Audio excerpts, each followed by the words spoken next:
Thank you for waiting. I had a lady in the line here who said, "You're late."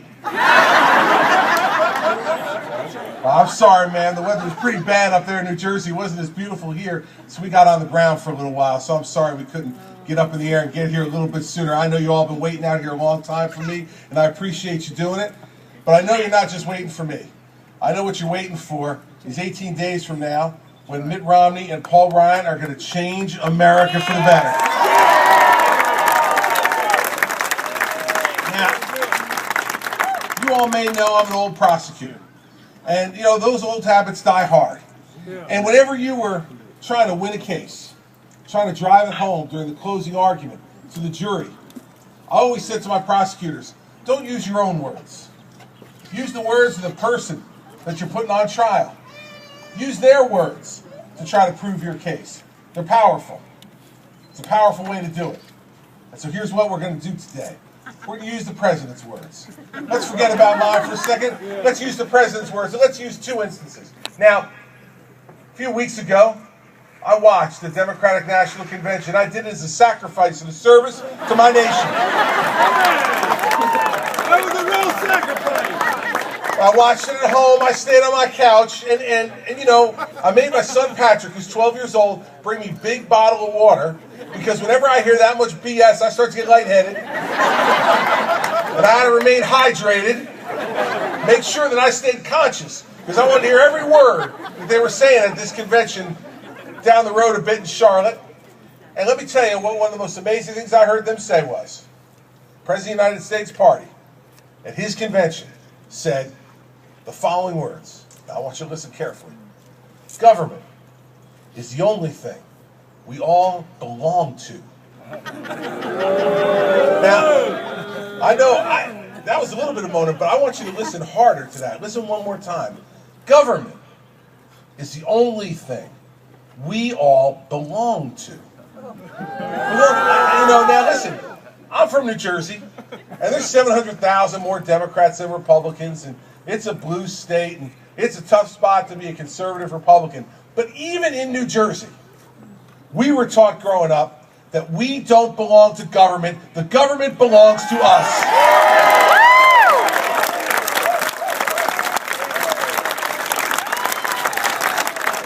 See, and that's this president's philosophy. This president's philosophy is that we belong to the government, that our lives belong to the government, that our earnings belong to the government, that our families belong to the government, that we are pawns for him and the millions of additional bureaucrats he's hired in little cubicles all over Washington, D.C.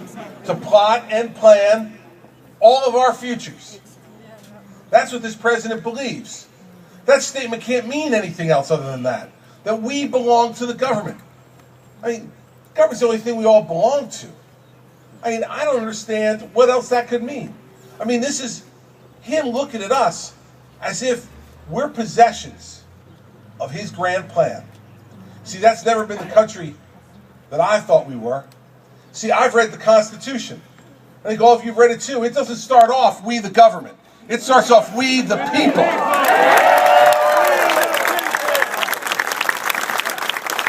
It's we the people. We the people who give limited power and authority to the government to help run a civilized society. We did not hand over our lives to the federal government. We did not hand over every bit of our treasure to the federal government. We did not hand over our children's future to the federal government. Those things belong to us, not the other way around. But if we re-elect Barack Obama, we are going to be looking, once again, at a country that he thinks should be owned by the government. That the government should pick the winners and losers. The government should decide whether a company like this is successful or not. See, I think that America should continue to pick winners and losers the way it always has, based upon three very important things. One, integrity. The integrity of each individual. Two, ingenuity. Who's got the best ideas, the smartest ideas, the newest ideas? Those are the ones that should be rewarded. And three, and most importantly, work ethic. Because Americans always prove we'll work harder than anybody to get the job done. But see, if you belong to the government, you don't have to worry about that. If you belong to the government will take care of every one of your needs. If you belong to the government, you don't even have to think for yourself anymore. Nice little club we all belong to, the government. Well, I got to tell you something. That's not a club I want to belong to. It's not a club I want to belong to, and especially when it's not run by Club Master Barack Obama. Now, that community organizer man worked in Chicago, but it ain't going to work as President of the United States. And the second thing the President said recently was he said, you can't change Washington, D.C. from the inside. Now, I was listening to that one.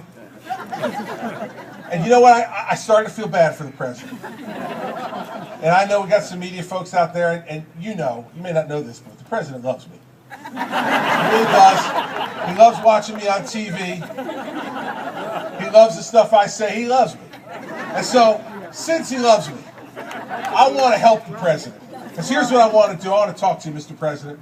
I want to let you know, you've been living inside 1600 Pennsylvania Avenue for the last 4 years. If you don't think you can change Washington from inside the White House, then let's give you the plane ticket back to Chicago. You've earned it.